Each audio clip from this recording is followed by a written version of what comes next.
keluarga penuh harapan di jalan mulia membangun pendidikan bersama calon guru penggerak angkatan 11. Assalamualaikum warahmatullahi wabarakatuh.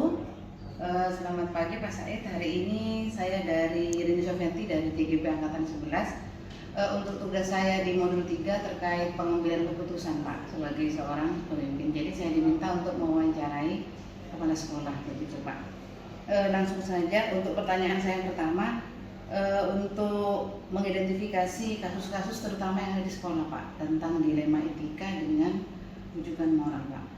Jadi Pak Said di sini bagaimana kira-kira cara mengambil keputusannya ketika ketemu kasus-kasus yang berupa dilema etika Pak, yang opsinya itu benar dengan benar Pak. Kira-kira bagaimana Pak? Mungkin sudut pandangnya beda mungkin ya. Menyelesaikan suatu masalah itu yang dilihat adalah efektivitas, kemudian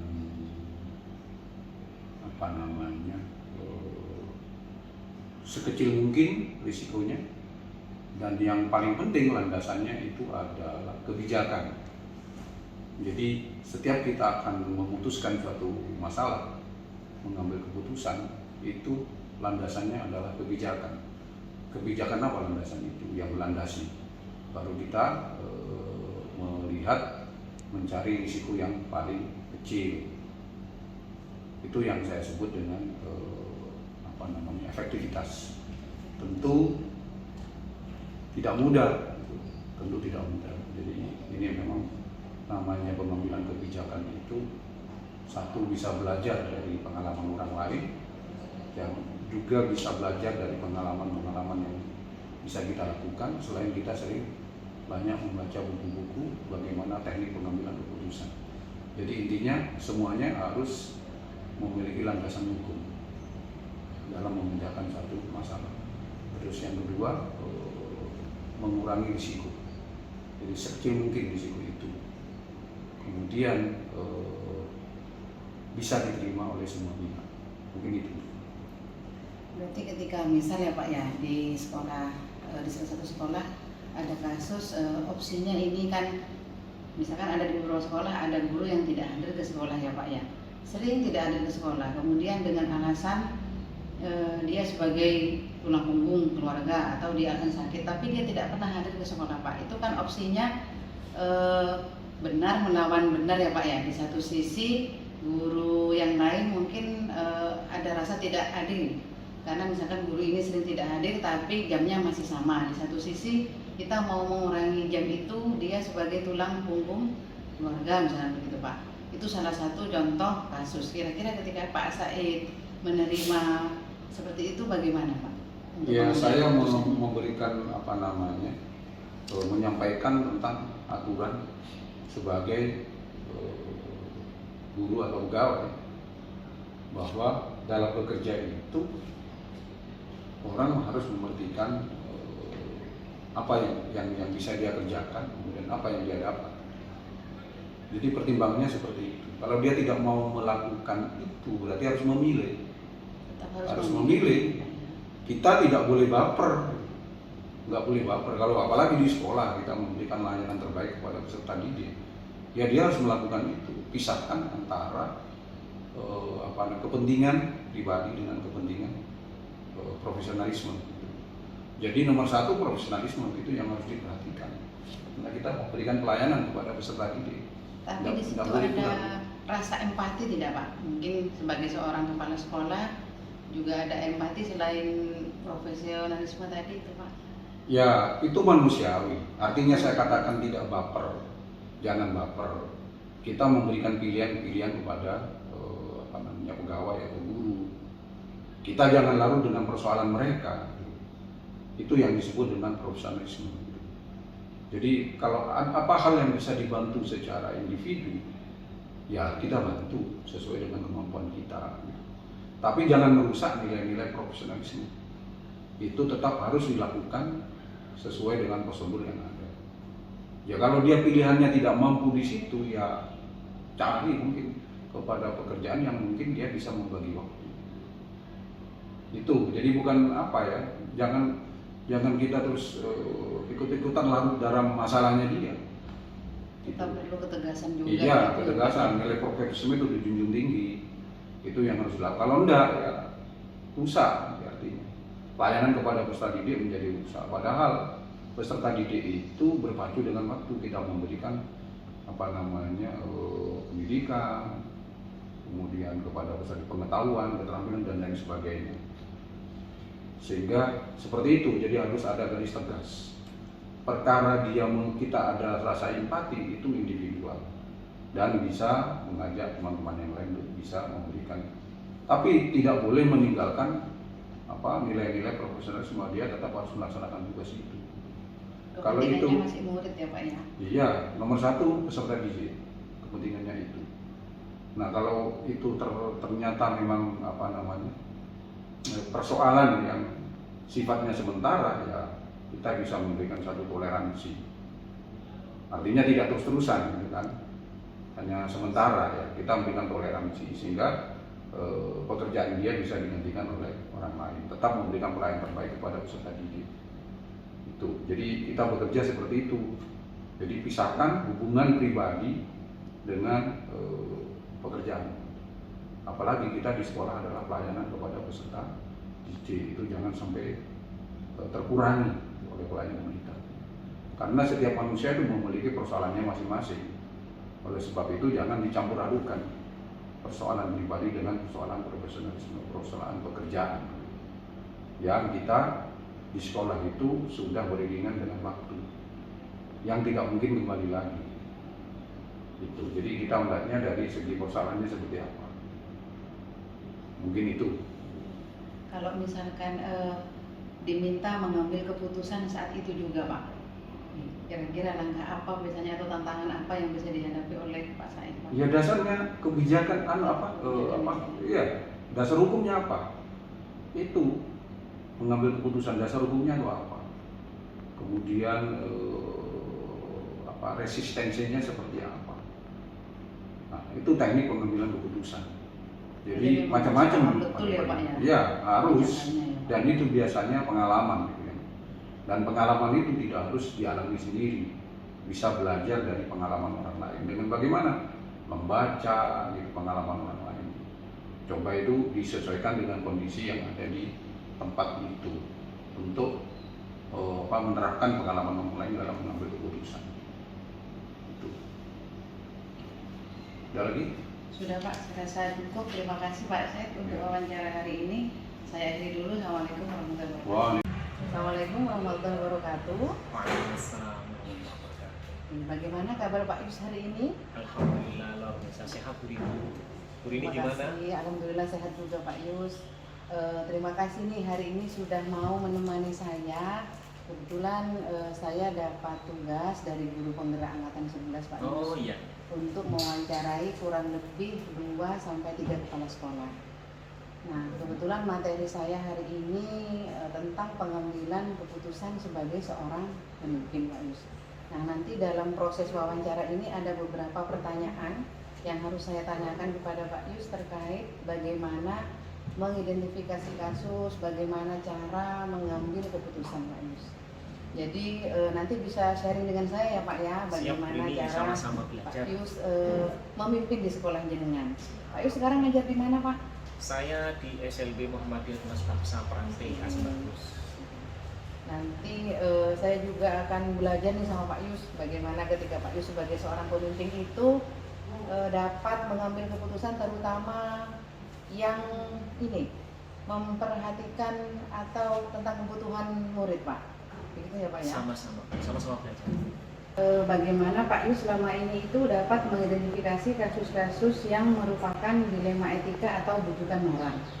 Yang dimaksud dengan dilema etika di sini ketika saya menjadi guru penggerak Pak Yus, di sini bagaimana kita mengambil keputusan yang di dalamnya itu ada opsi benar melawan benar, kemudian untuk yang bujukan moral ini opsi yang kita pilih itu benar melawan salah Pak Yus. Bagaimana cara untuk mengidentifikasi kasus-kasus itu? Iya, begini ya Bu Rini. Setiap permasalahan itu kan setiap sekolah berbeda. Biasanya pengambilan keputusan pun dan identifikasinya setiap permasalahan itu juga berbeda setiap sekolah, ataupun dalam pengampu keputusan, dalam ini kepala sekolah atau waka-waka yang lain. Dalam hal ini kalau di pelajaran mungkin waka kurikulum. Tapi biasa yang kami lakukan atau saya pribadi yang bisa kami lakukan, saya mengidentifikasinya terlebih dahulu. Saya identifikasi sesuai aturan yang berlaku dulu. Artinya identifikasi masalah itu selalu ada kaidah atau dalil dari hukumnya itu sendiri. Artinya ini melanggar secara aturan yang sudah ditetapkan sekolah ataupun negara atau belum. Nah, kalaupun toh berhubungan dengan dalam keadaan benar atau benar yang berkaitan dengan dilema, misalnya dengan masalah keluarga ataupun masalah-masalah yang sekiranya itu urgent atau sangat tidak bisa dalam artian sama-sama benar, tapi kami mempunyai pedoman harus secara aturan dulu, artinya yang sudah ditetapkan oleh sekolah ataupun negara, baru nanti kita cari solusinya. Kalau toh misalnya mentok dalam tidak bisa ada jalan keluar, kami tetap mengacu kepada aturan yang berlaku. Jadi yang sudah ditetapkan oleh sekolah ataupun tidak bertentangan dari dinas pendidikan itu sendiri. Selama Pak Yus itu mengambil keputusan, ada langkah-langkah tertentu yang biasanya digunakan Pak, selain tadi yang dijelaskan itu menggunakan aturan atau kebijakan yang sudah ada Pak? Iya, biasanya dari pengambilan keputusan dari sebuah permasalahan, saya biasanya tidak secara langsung mengambil keputusan itu memberikan punishment. Tapi langkah awal yang saya lakukan adalah biasanya saya bicara dari hati ke hati di luar dari jam sekolah biasanya. Artinya saya ingin tahu betul nih alasan apa, kenapa, dan bagaimana dari si A atau si Fulan yang mengalami masalah tersebut. Sehingga si Fulan ataupun yang mempunyai masalah ini tidak merasa terhakimi atau sebagai layaknya pesangitan di pengadilan. Seperti itu. Oke. Misal nih Pak Yus itu dapat suatu kasus di mana penyelesaiannya itu harus diselesaikan di dalam saat itu juga ya Pak ya. Ya. Jadi bagaimana langkah penyelesaiannya? Apakah perlu koordinasi lagi? Apa perlu waktu lagi untuk ke depannya? Apa ada prosedur yang harus dilakukan ketika menemukan masalah yang seperti itu Pak? Kalau mungkin yang kemarin kan ada langkah-langkah seperti kebijakan itu untuk penyelesaian kasus yang sifatnya memerlukan waktu nih. Nah, misalkan kasus itu harus dilaksanakan atau diselesaikan pada saat itu juga Pak. Adakah bentuk atau prosedur yang dijalankan? Saya kira untuk misalnya yang saklek demikian, biasanya saya pengambilan keputusan itu untuk langkahnya biasanya kami ini membagi masalah itu. Kalau sekiranya masalah itu memang sudah sangat urgent dalam artian sudah bertentangan dan melampaui batas dari aturan yang sudah ditetapkan, ya tentunya jauh sebelumnya setiap guru yang mendaftar ini kan sudah ada klausul atau perjanjian secara kontrak dengan pihak sekolah bahwa dia akan mentaati seluruh aturan, dan ketika memang aturan itu dilanggar baik dari peringatan ataupun dari bicara hati sudah tidak bisa terselesaikan, maka ya secara sadar baik dari yang melakukan masalah atau yang mempunyai masalah dan pengambil keputusan, maka saya sebagai pengambil keputusan, sebagai penanggung jawab ya harus mengambil keputusan sebagai punishment walaupun pahit rasanya. Selama ini di sekolah Pak Yus pimpin, adakah kasus tertentu atau yang berupa dilema itu yang bisa diceritakan kepada saya Pak sebagai bahan atau contoh pertimbangan cara pengambilan keputusan? Iya, ada.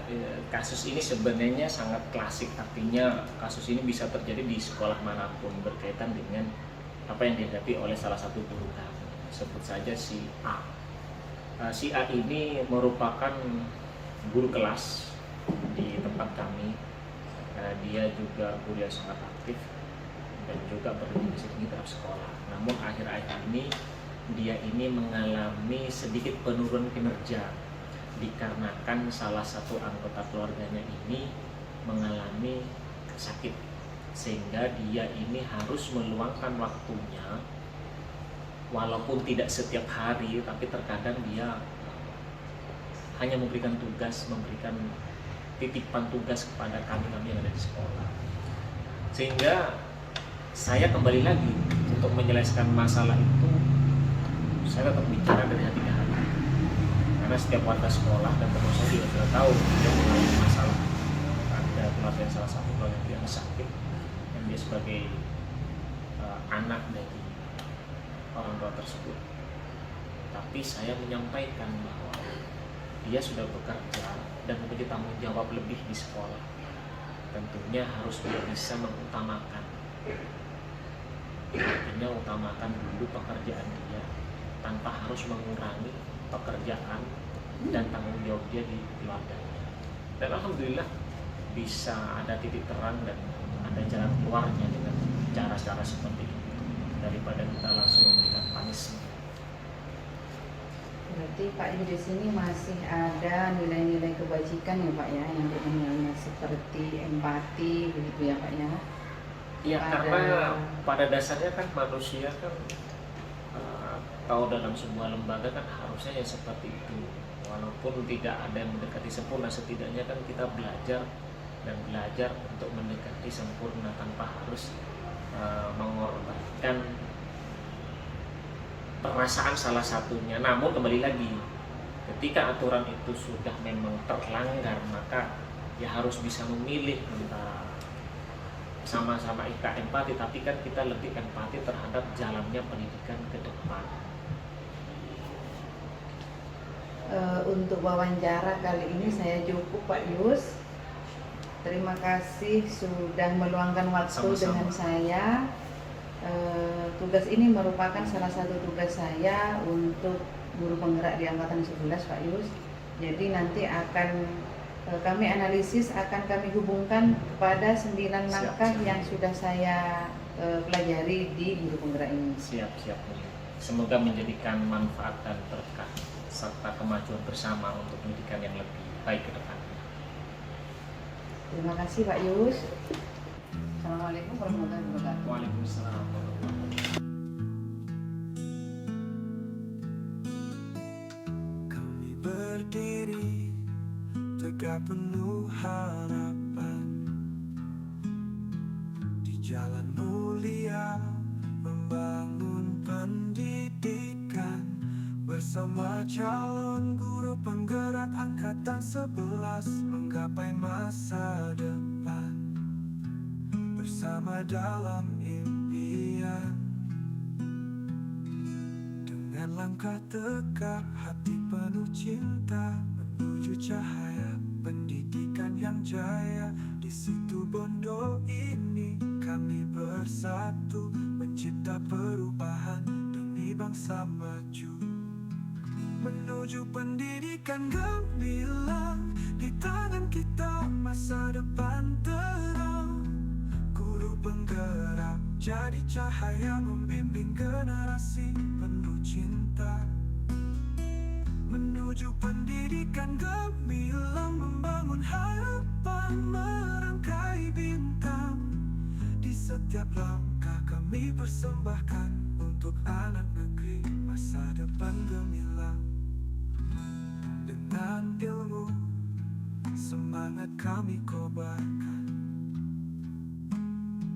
nilai luhur bangsa selalu jadi pedoman. Bergerak bersama, sinergi tercipta. Dengan calon guru penggerak Angkatan 11, memimpin dengan cinta. Dengan langkah tegak, hati penuh cinta, menuju cahaya pendidikan yang jaya. Di situ Bondo ini kami bersatu, mencipta perubahan demi bangsa maju. Menuju pendidikan gemilang, di tangan kita masa depan terang. Guru penggerak jadi cahaya, membimbing generasi penuh cinta. Menuju pendidikan gemilang, membangun harapan, merangkai bintang.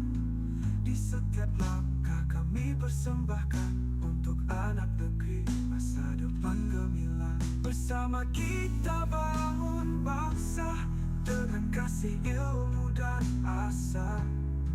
Generasi cemerlang tak akan padam. Kami guru penggerak, siap jadi